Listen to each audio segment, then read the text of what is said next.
It's spooky season, friends. We're already halfway through October. The inevitable passage of time is the spookiest thing out there. Tour's Cabinet has now been on YouTube for a whole year, and I have a rather different Halloween episode this time around.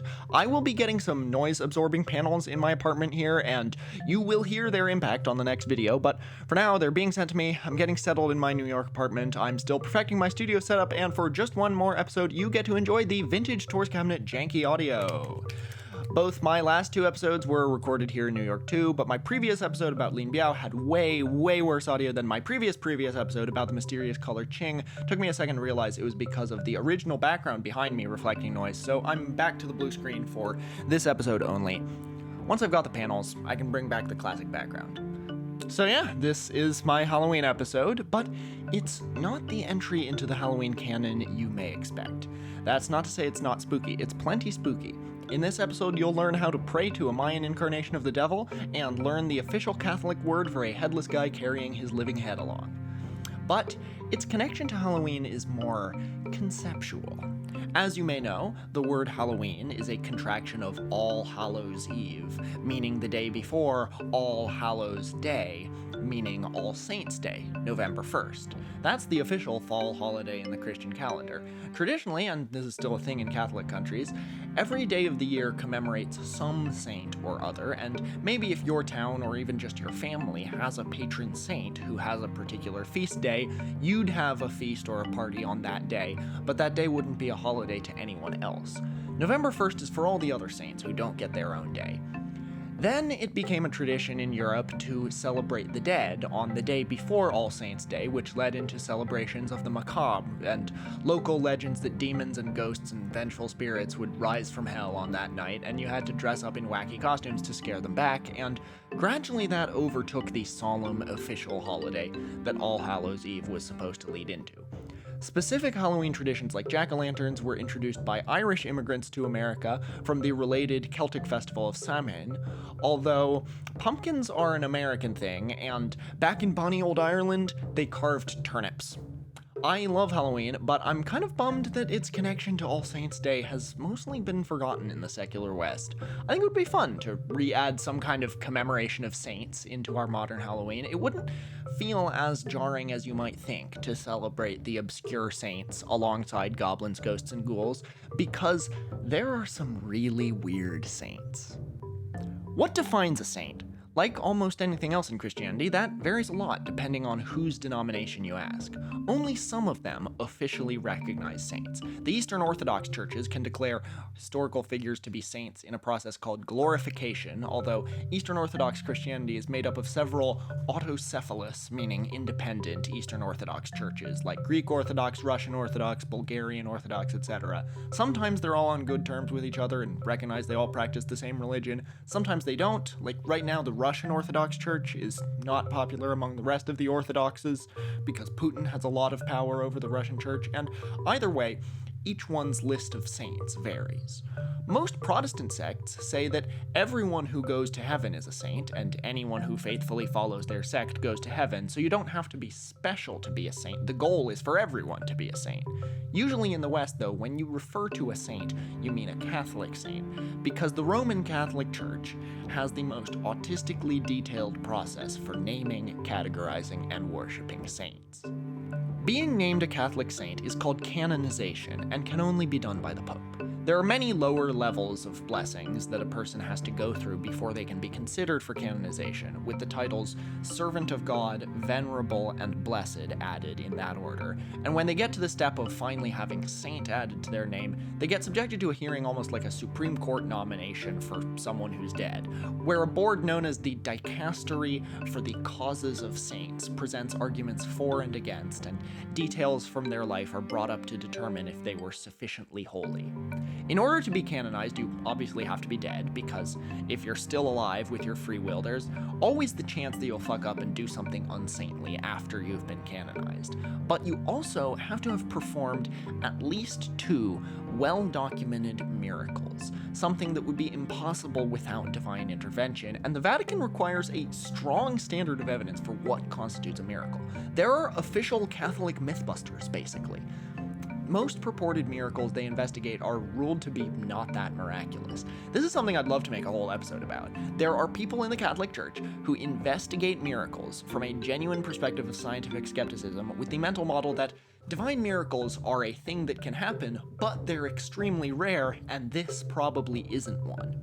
For example, Mother Teresa wasn't canonized until 20 years after her death because the Vatican didn't believe the stories of healing miracles associated with her, and when her case was finally presented before the Pope, they invited Christopher Hitchens, a libertarian atheist journalist who'd written a book convincingly arguing that Mother Teresa was not that saintly at all, to speak against Teresa's canonization. They take criticism of would-be saints remarkably seriously. This is a much stricter requirement than any other sect puts on sainthood. For example, the Armenian Orthodox Church has declared all victims of the Armenian genocide to be saints, which the Catholics wouldn't be able to do. No miracles, no sainthood. The Pope can, of course, technically do whatever he wants, and a few times, a saint who's been locally venerated for hundreds of years but never got officially canonized has been canonized just like that by the Pope without the whole process, but normally you need a miracle. The whole formal, detailed canonization process has gradually come into being over the past 1,000 years, which is just half of the Catholic Church's history. Before just the 17th century, it was much easier to become a saint, and before the 1100s, local bishops had the power to name saints without the Pope's approval. As a result, we don't know how many Catholic saints there are. There are plenty of locally venerated saints where we don't know for sure if any pope ever canonized them. The current estimate is that there are around 11,000 Catholic saints. Because of the concept of patron saints, that every saint has a place, occupation, or concept that is their dominion, and you can pray to them for intervention on that issue, some other Christian sects have claimed that Catholicism is not truly monotheistic, it's polytheistic. And surprisingly, some scholars of religion agree. In religious studies, you'll often hear a claim that Hinduism has tens of thousands of gods, most of which are only worshipped by one village or even just one family at a single temple. What difference is there between that and the tens of thousands of Catholic saints, some canonized by the Vatican, others just figures of local folklore? The combination of local folklore, oddities of the wildly different culture of medieval Europe, and the requirement of performing miracles leads to some pretty fantastic accounts of saints and their miracles. Here are 9 of the most fun saint stories me and my co-writer Nick Miller could find. Be aware before we proceed, I made up one of these stories. Try to guess which one it is, but if you want to comment with your guess, hide the spoiler behind a bunch of paragraph breaks. I'm your host, Tor Parsons. These are my co-hosts, Thimble the Doll and Sluds the Shoggoth. Jollibee will be back next week, and welcome to a spooktacular yet holy episode of Tor's Cabinet of Curiosities.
Before we continue, I'd like to do something that I haven't done in quite a while on here, a fan art roundup. Fitting with this episode's Halloween theme, Baby Bones has drawn me looking like Frankenstein's monster. Excellent. Nice username, I guess. Has done Jollibee in subpixels on a Pixel 9 screen taken at 40 times magnification with a Pixel 7. This is awesome. Top Code has made the ESP30 Tor. And speaking of unexpected media, we've got this origami Jollibee, Hussolino, and various other trinkets by the Arson Bird, posted by my ever-so-helpful manager, Jim. Storm has depicted me disrobing in the Neelix video, hot, as well as a terrific cartoon Jollibee, and here I am depicted by Goji with a Jollibee Obey shirt. JDU apparently stands for Jollibee the Durian University. Want to submit some fan art? Join the Tor's Cabinet Discord, which you get access to by joining the Tor's Cabinet Patreon. Link in description. There's a whole fan art channel. Might take me a minute to feature your art, but I always will. Want to buy some fan art? You can do that too, in the Tor store! We do not have Jollibee the Durian Obey shirts, yet, but we do have Jollibee Vaporwave shirts, this fantastic design by Captain Caps Lock, mugs, posters, mouse pads, and more. Link in the description or in the pinned comment. There are patron saints of everything. Some contrarian in the back of the class is gonna go, oh, even murderers? According to some sources, even murderers. And he's a big deal. Saint Julian is a venerated saint within the Catholic Church and Eastern Orthodox Church. He's the patron saint of the cities of Ghent, Belgium, St. Julian's, Malta, and Macerata, Italy, of ferrymen, of innkeepers, and, purportedly, murderers. Julian lived so far back, we're not sure if he was a real person, nor where he was born. Accounts range from Le Mans, France, to Ath, Belgium, to Naples in Italy. The main story of his life comes from the Golden Legend by the 13th century Archbishop of Genoa, Jacobus de Varenne. This was one of the main compilations of hagiographies, that is, saint biographies, and it was the medieval equivalent of Corbin Blue's Wikipedia page in that it was translated into the second most languages of any book at the time, after only the Bible. They didn't have Obama yet, so the Golden Legend couldn't be third behind Jesus and Obama. Once the printing press went mainstream, everyone literate had a Bible and a Golden Legend. Sometimes a different book of hagiographies under the same title, because Golden Legend kind of became a genericized trademark, like how every tissue is called a Kleenex. The first English language edition of Varenne's Golden Legend was published in 1438, cryptically credited to a sinful wretch, spelled as medievally as possible, but in 1483 it became one of the first books published by William Caxton, who brought the printing press to England. Varenne's account of the life of St. Julian goes as follows. When he was born, he was cursed by witches to kill his parents. Like any good folktale protagonist, Julian spent his youth trying to avoid the terrible thing he was fated to do.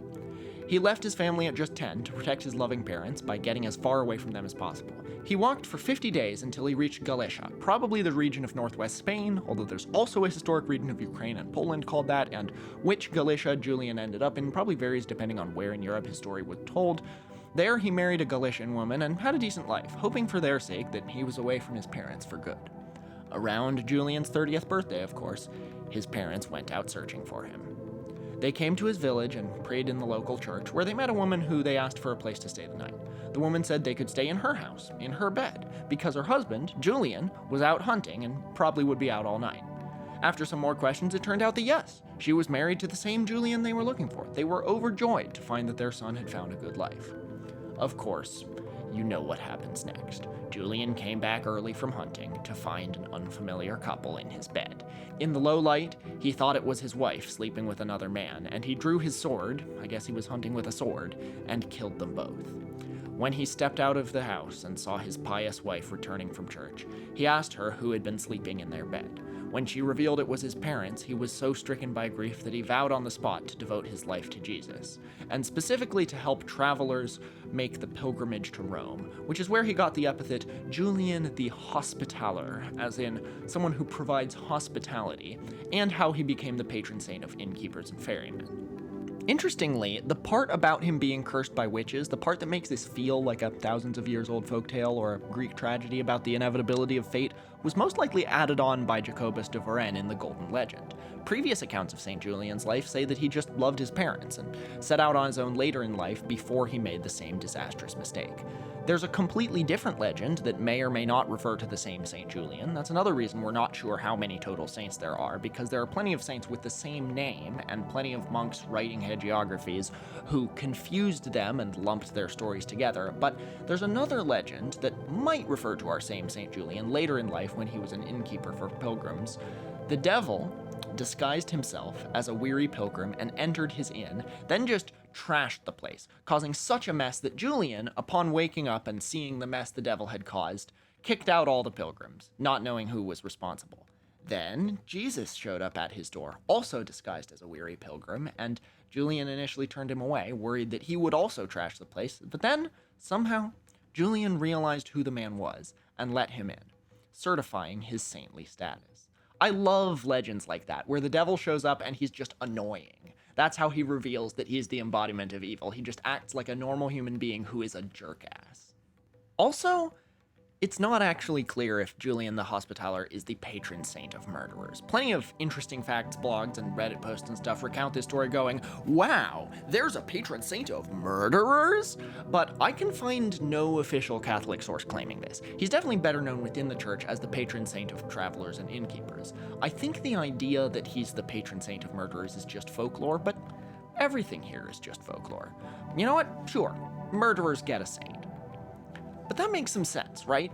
The patron saint of murderers is someone who murdered people in a fit of rage that he came to regret and repent for. He's the patron saint for murderers who regret it. He's not like someone you can pray to for good luck out murdering. Are there saints like that? Saints whose domain is explicitly over something evil? Not if you ask the Vatican, of course, but in terms of local veneration, yes, there absolutely are. Jesus Malverde was born Jesus Juarez Mazo Campos on December 24, 1870, in Sinaloa, a poor coastal state of Mexico, infamous today as the home of the Sinaloa Cartel, one of the most powerful organized crime outfits in the world. Like many much older saints, stories of Malverde's life vary a lot, but what's agreed upon is that he never himself dealt drugs. Nevertheless, he became known as the most popular but not the only narco saint. Narco saints are a blend of Spanish Catholic and Mesoamerican traditions, revering figures that, for obvious reasons, have not been canonized by the Catholic Church. The legend of Jesus Malverde was that after his parents died of either hunger or a curable illness, he turned to banditry within Sinaloa. He became seen as a local Robin Hood figure, nicknamed El Malverde, the Green Evil, because he operated out of forests within the Sierra Madre Mountains. One version of his legend is that Malverde was challenged by the governor of Sinaloa, Francisco Cañedo, to steal his daughter or his sword in return for a pardon. Malverde stole the governor's sword and wrote on the wall of the governor's mansion, Jesus M. was here.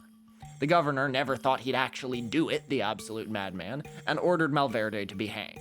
Malverde was eventually caught and executed. To make an example to the bandits scurrying around the state, the governor refused Malverde a proper burial and left his corpse to be hanging till his bones fell to the ground. It is believed he was executed in 1909. Those who venerate Malverde are the underclass of Sinaloa and northern Mexico. Most of the offerings for him come from drug lords, which are used to then get wheelchairs and crutches for those who need it. Or if a family cannot afford a casket, that money goes to helping the family out. This is how the cartels hold on to power in some parts of rural Mexico, by acting as Robin Hood figures, providing poor families with a limited social safety net. Plenty of people trust the cartels to look after them better than the government. Like many of the earlier saints, Malverde's story is local folklore, and there's no evidence that he ever really existed. Folk saint worship among the narcotraficantes is reported to have started in the 1970s with the Sinaloan drug baron Julio Escalante and his son Raimundo. Although Malverde was already a local legend at that point who had shrines and was treated as a saint. After Julio ordered the execution of a rival, the dying man prayed for rescue to Malverde and supposedly survived the shooting. The narco dollars brought a lot of money and infrastructure to the state of Sinaloa, and nowadays, images of Malverde are seen by police as a sign of involvement in the drug trade, though some Sinaloans reject this and say he's just a figure of local pride. Malverde's holy days are said to be Monday, his birthday, and Saturday, his death day. His effigies tend to include a rosary, a crucifix, and a cowboy hat. But there are older folk saints in Mexico and Central America, ones that harken back to pre-Christian traditions, ones that aren't necessarily associated with criminality, but are even less popular with the mainstream Catholic Church. Andrew Chestnut, a professor of religious studies at Virginia Commonwealth University, says Mexican botanicas, which are esoterica shops, cabinets of curiosities you might say, sell more Santa Muerte figurines than they do icons of the Virgin of Guadalupe, Mexico's patron saint. Santa Muerte has a reputation for being an incredibly speedy and efficacious miracle worker, says Chestnut, describing her as a healer and a whiz at solving legal problems. And, unlike most canonized saints, at the end of the day she isn't Catholic, so you can ask her for anything. To bless a shipment of crystal meth, for example. Santa Muerte looks like a skeletonized Virgin Mary, and yes, her name does mean Saint Death.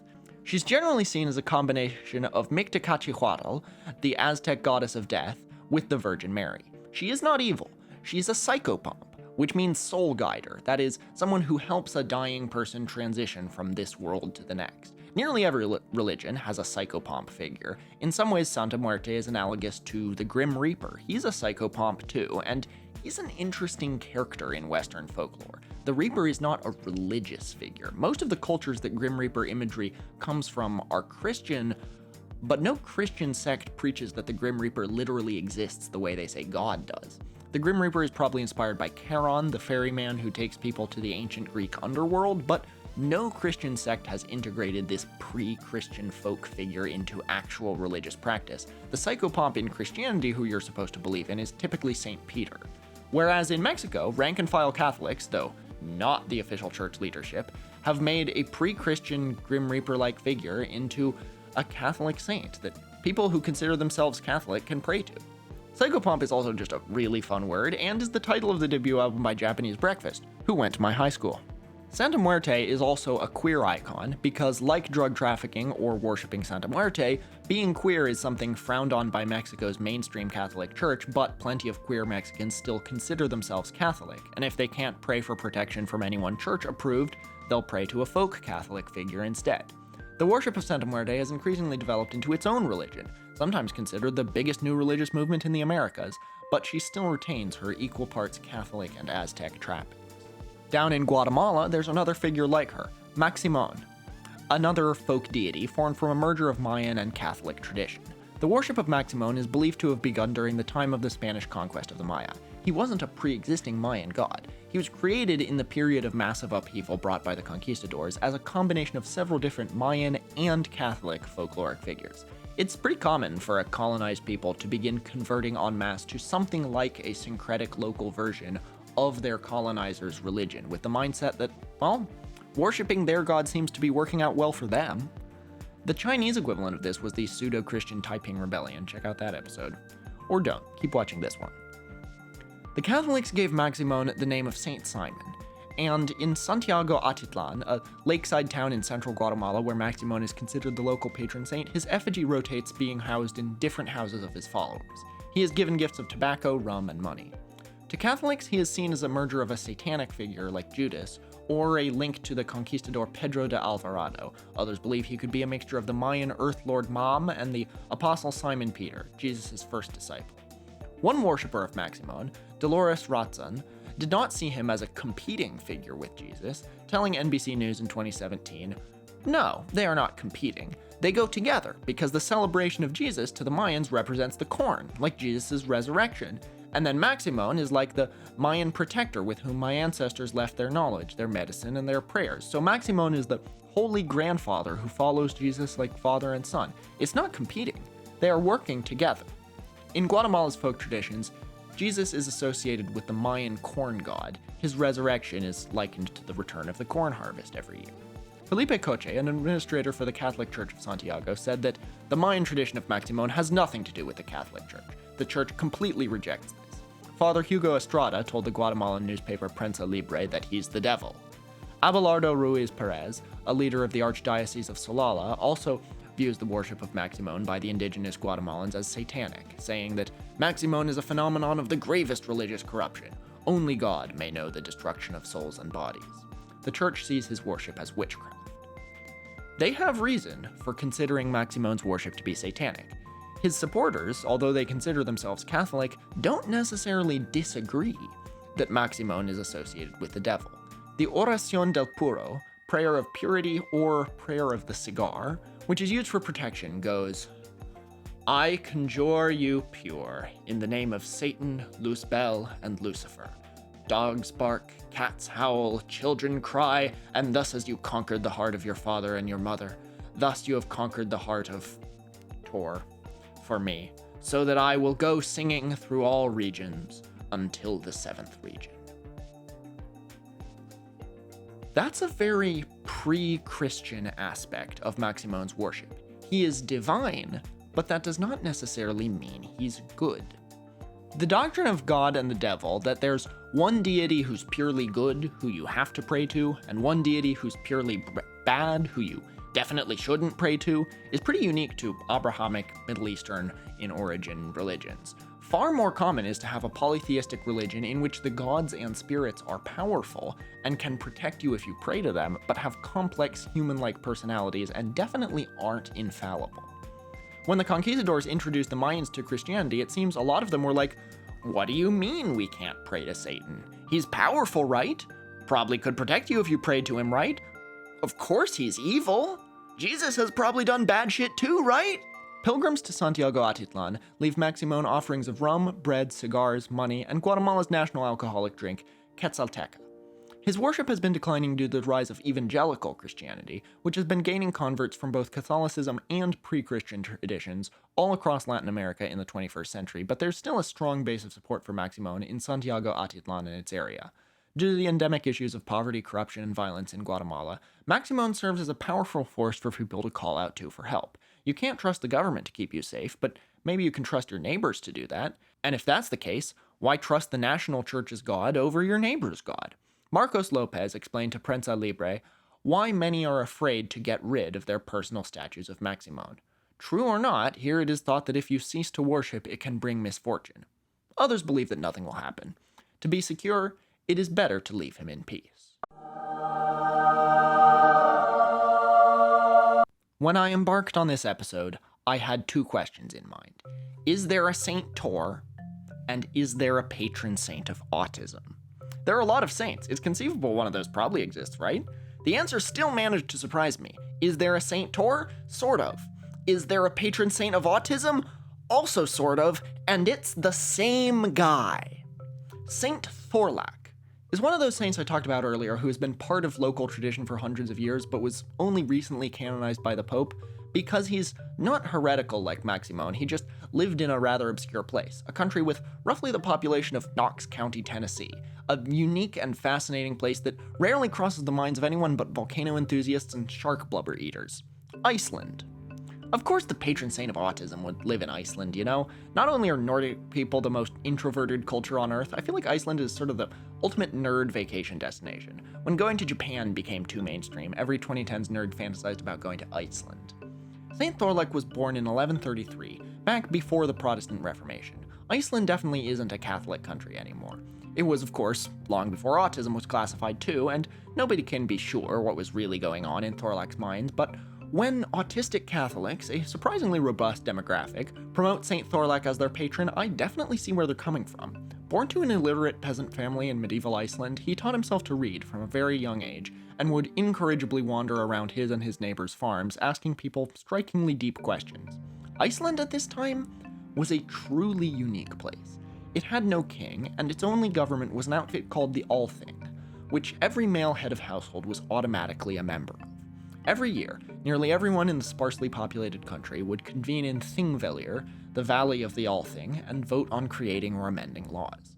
The Althing gradually evolved into a professional legislature and is still the name of Iceland's parliament, making it the oldest continuing government in the world, although the country has changed enough that I'm dubious it deserves that title. I've even heard claims that medieval Iceland could be described as anarcho-capitalist. In Thorlak's time, the main instrument of law was the lawsuit. The most powerful people in the country were the best lawyers, and if a member of your family got murdered because they accidentally insulted another family's honor, which happened all the time, your response would have to be to hire a good lawyer and sue the other family. If you won, they would pay a weregild, a fixed sum of money that was the main way people were punished for crimes. It sure wasn't a utopia, but it sure was unique. Young Thorlak wanted none of this. He avoided large gatherings and anywhere people were talking too loud. He followed the Bible rigidly, to the word, seeing the world in terms of absolutes.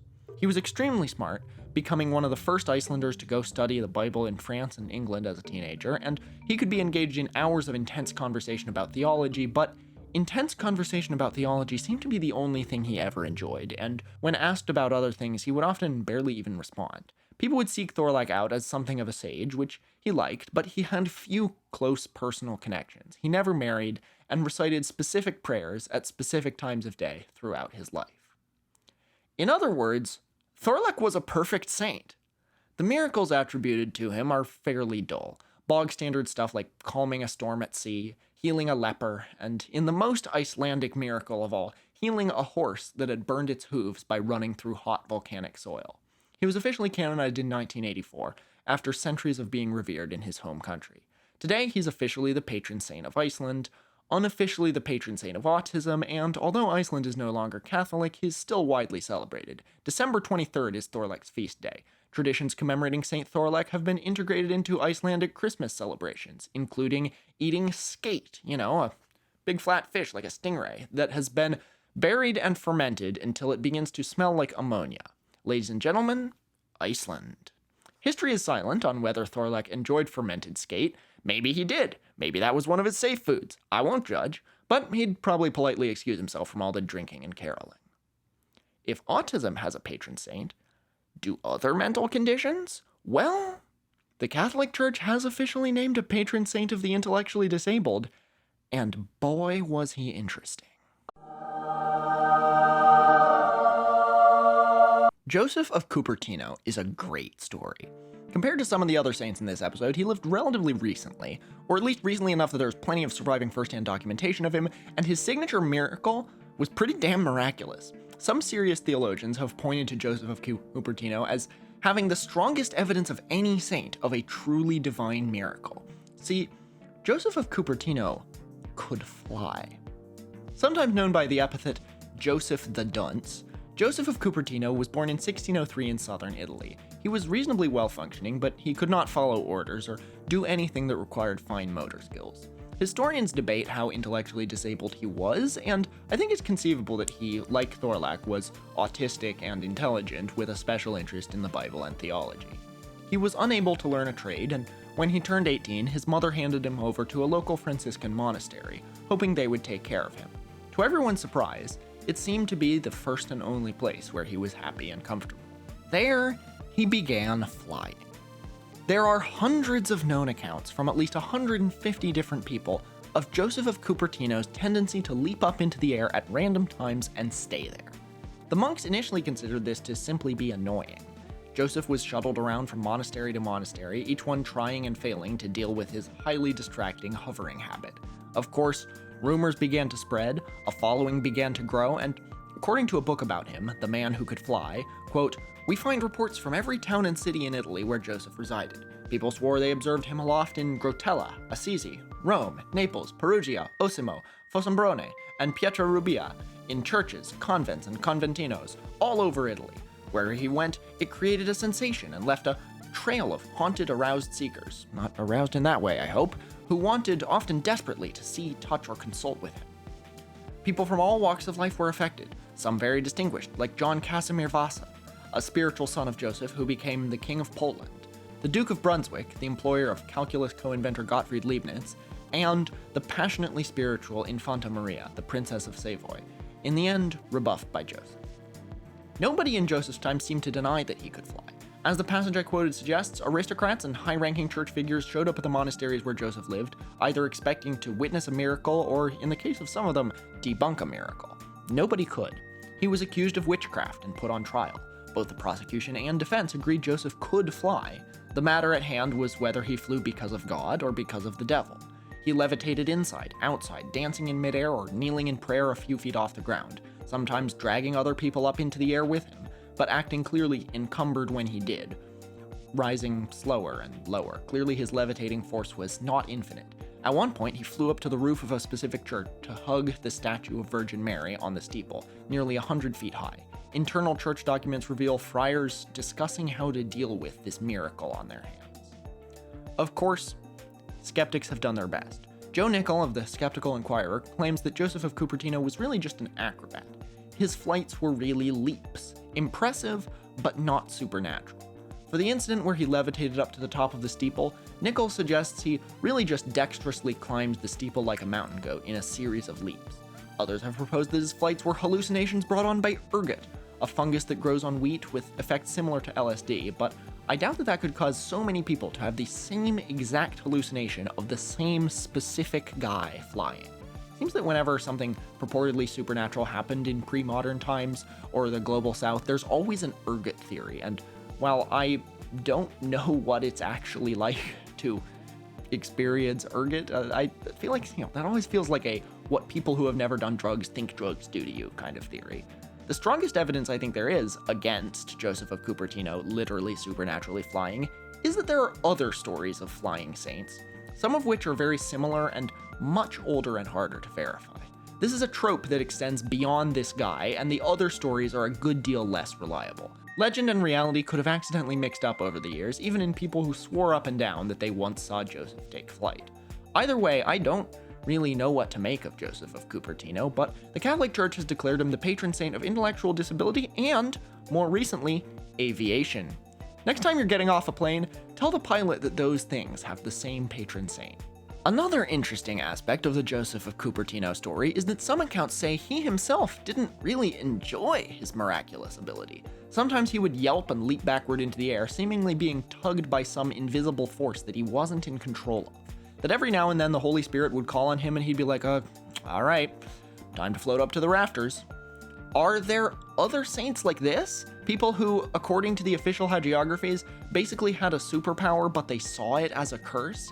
There's this great one from medieval Wales. We're returning to the Golden Legend for this one. According to our friend Jacobus de Varenne, Aneurin of Anglesey was an 11th century Welsh abbot who could talk to animals. If you thought this would make him an empathetic friend of nature, think again. He was driven crazy by constantly having to listen to animals' conversations. He complained that a walk among the green wood shall become but a fiendish cacophony. The red squirrel upon her branch doth gossip about her neighbors. High in the skies the crows sing bawdy songs, as though one were in some miserable alehouse. And the slugs, as they crawl in mud, I shiver and deign to relate the terrible things of which they speak. Think cows are dumb? Let Aneurin inform you, in Varenne's retelling, the cattle are engaged from sunup to midnight in sundry discursions of which would render Aristotle a deaf man, and shall I hear again a heifer pronounce flaws within Plato's proof of the immortality of the soul, I shall wish to seclude myself within the cloisters and never come out. He concluded, I hate all animals but for the human being. Writing centuries later, in his 1597 work Essays, Sir Francis Bacon cited the reference to Saint Aneurin in the Golden Legend as evidence that if animals are having detailed conversations all the time, they must be conscious and therefore possible to evangelize. Whatever all the interesting facts blog posts about Saint Aneurin may tell you, Bacon clearly meant this only as a thought experiment, as by that point in the Renaissance, nobody believed the stories in the Golden Legend were all true. Bacon was just alluding to something that his educated audience would probably know about. However, Aneurin came to believe that his gift was for the best when he saved the village of Pwllgwyngyl, his hometown, from a pard. Not a pard! What is a pard? It's a medieval word for a leopard, and in general any kind of big cat. What was a big cat doing in medieval Wales? Yeah, exactly, but that's how the story goes. Apparently a pard was ripping through the Welsh kingdom of Gwynedd, eating people and laying towns to waste. The king of Gwynedd, Gruffydd ap Llywelyn, had sent his bravest knights to defeat the pard, and they had been eaten, quote, all with the armor upon. When the pard approached Pwllgwyngyl, the townsfolk called upon Aneurin to talk some sense into it, which he only did with great trepidation, reciting a prayer and fearing for his life as he walked up into the hills and kneeled down before the beast. A negotiation with the pard ensued, in which the pard revealed that it was there, quote, because the fine taste of the Welshman is beyond parallel in my native land, to which Aneurin responded that the Welshmen are a tough and toothsome people, far smaller in flavor than the fatted Englishmen. This apparently convinced the pard, and it set off to the east to eat some English people instead. Upon the pard's departure, Aneurin knelt down and thanked God, saying that his faith had been tested by his lifetime of being tortured by all the animals jabbering, and now he understood why he had been given this gift. According to some tellings, he was raptured into heaven then and there. Later retellings of the story of Saint Aneurin of Anglesey have him recommending that the pard go in the opposite direction and eat the Irish, sanitizing this tale of a Welsh national hero to curry favor with the English. Quick, what do headaches, rabies, demonic possession, and French people all have in common? Saint Denis is the patron saint of all of them. Wait, isn't Joan of Arc the patron saint of the French? Yes, her too. You can have multiple patron saints of the same thing. And Joan of Arc only came to be seen as a French national hero around the time of the French Revolution, and wasn't officially canonized by the Pope until 1920. Saint Denis of Paris is the OG. He was a 3rd century Christian martyr and bishop of Paris back in the waning days of the Roman Empire when the city was still called Lutetia. He was also the most famous, but not the only, saint who is a cephalophore. What, you may ask, is a cephalophore? Well, you probably know what a cephalopod is, the class of animals that includes squid and octopi. You may also know that cephalopod means head foot, because that's pretty much all an octopus is. I think you can assume that St. Denis of Paris was not a squid. Let's try to derive what cephalophore means. It has to do with his head. You know what this is? A lot of you have enough train autism to know what one of these is. It's a type of railroad signal called a semaphore. The angle the flag is at conveys how fast the train is allowed to go. When sailors and the military signal to each other with flags, that's called semaphore code. In fact, any means of visually communicating without words over a distance is a semaphore. Because semaphore means meaning carrier. Sema like semiotics, and the suffix for means it carries the thing that precedes it. So cephalophore means head carrier, and that means more or less what you think it means. Maybe. I'm actually not sure what you think it means. It means you carry your head. It means a saint, traditionally depicted in art, walking along headless, carrying their head. Because they're a saint, in the visual language of Catholic art, they have to have a halo. Where does a cephalophoric saint put their halo? Unclear. Here's St. Denis with a halo around his severed head. Here he is with a halo where his head is supposed to be. Denis was sent on a mission from Italy to convert Gaul to Christianity by Pope Fabian. He was appointed as the first bishop of Paris. Apparently, Bishop Denis was so good at spreading the good word and converting pagans that this led the pagan leaders to petition the Roman governor of Gaul to arrest Bishop Denis. The martyrdom of Denis, through beheading, apparently took place at the highest hill in Paris, allegedly once a druidic holy place. Because of Denis, the site became known as Mons Martyrum, Latin for Martyr's Mountain. As Latin transformed into French, the hill came to its present-day name, Montmartre.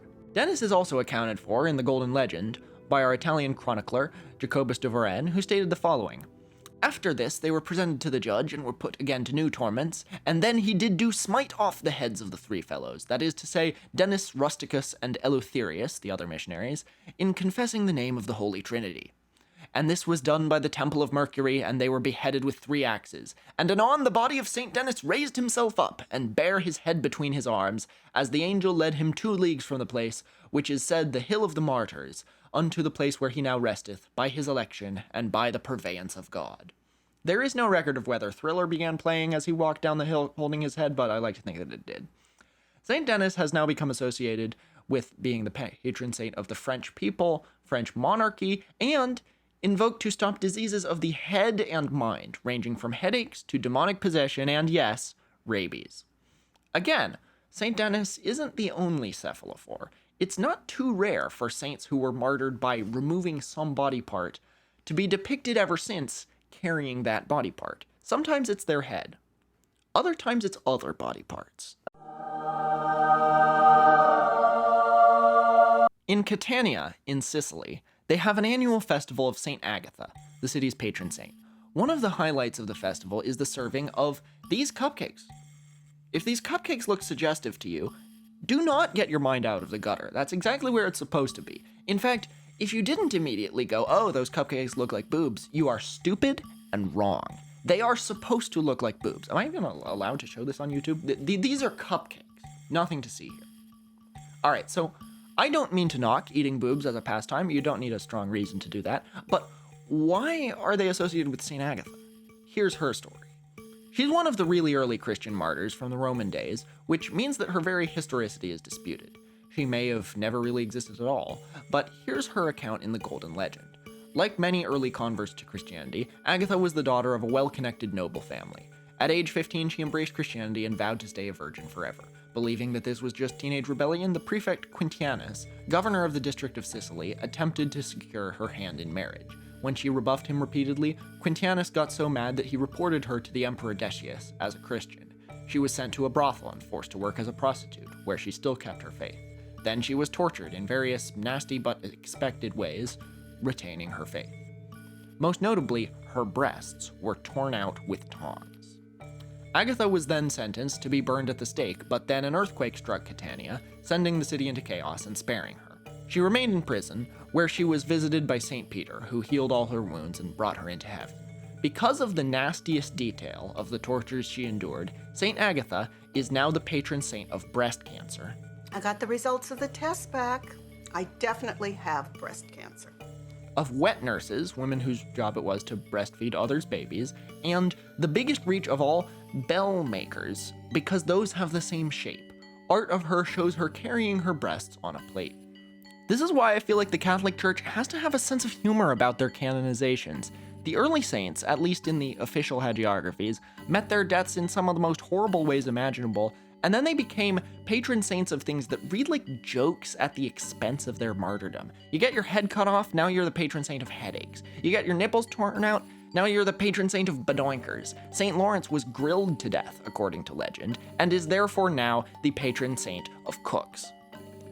You know how I talked about the Grim Reaper earlier? About how he's one of those interesting folklore entities who seem like they would be a religious figure, but aren't? Like, nobody literally believes the Grim Reaper exists, but a historian looking back on our culture from the distant future would think we do.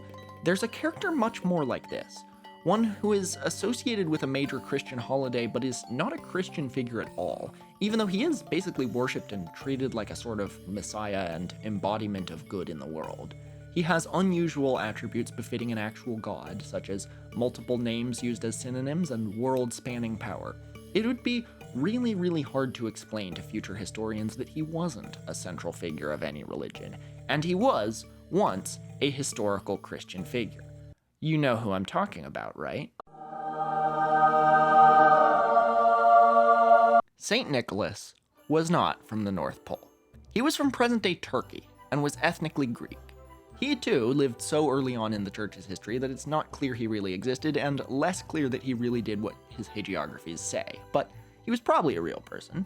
He is more widely celebrated in the Eastern Orthodox churches these days than in any of the Western sects, other than in his pop culture incarnation, of course. He was born to wealthy parents who died in a plague when Nicholas was young. He spent the rest of his life distributing his parents' inheritance to the needy. The idea of St. Nicholas bringing gifts to children in the middle of the night has a surprisingly dark origin. Dark-ish, I guess. The surprisingly dark origin of 10 holiday traditions. Number 7 will shock you! In his most famous story, Nicholas knew of a Christian family in his village who had once been rich but lost all their money for unspecified bad luck.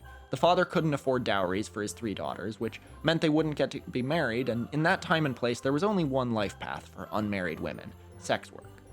To save the girls from this fate, Nicholas walked past their house in the middle of the night and threw a bag of gold into the open window.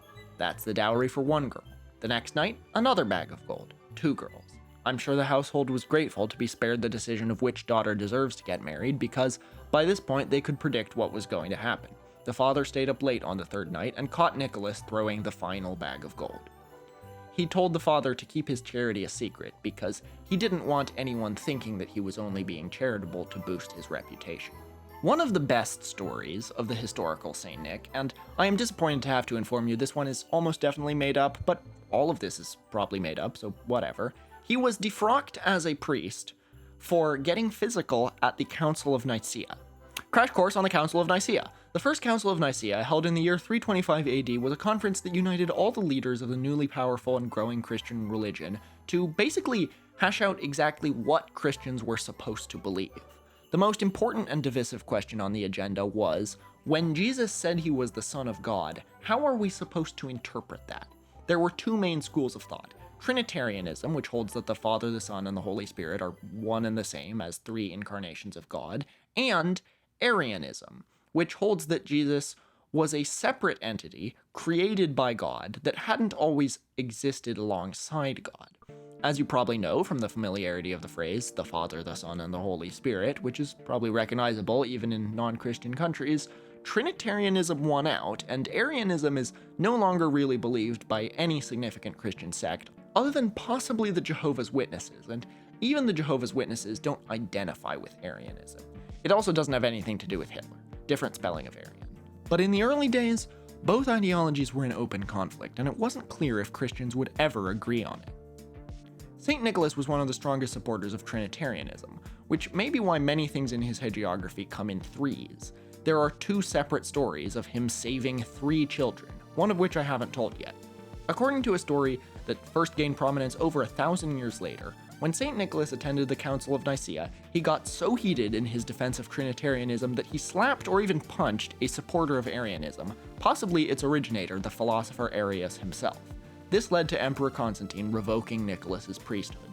It's also not the only story of St. Nicholas coming to blows with someone. There's another popular medieval tale that has him beating up a too strict abbot for not allowing the monks in his monastery to sing songs. Despite the yawning gap of time between when these stories supposedly happened and when they were first attested, some historians have said the real St. Nick must have had a tendency for fisticuffs because of the criterion of embarrassment.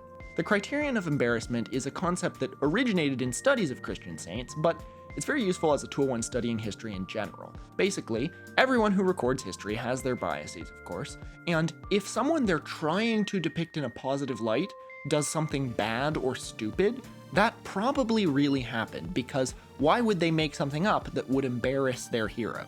The very word hagiography is more often used today as a metaphor than a literal term for a biography of a saint, to mean a historical account that unfairly sanitizes a complicated historical figure. Plenty of actual hagiographies are like that, of course, but what's more interesting are the ones that aren't.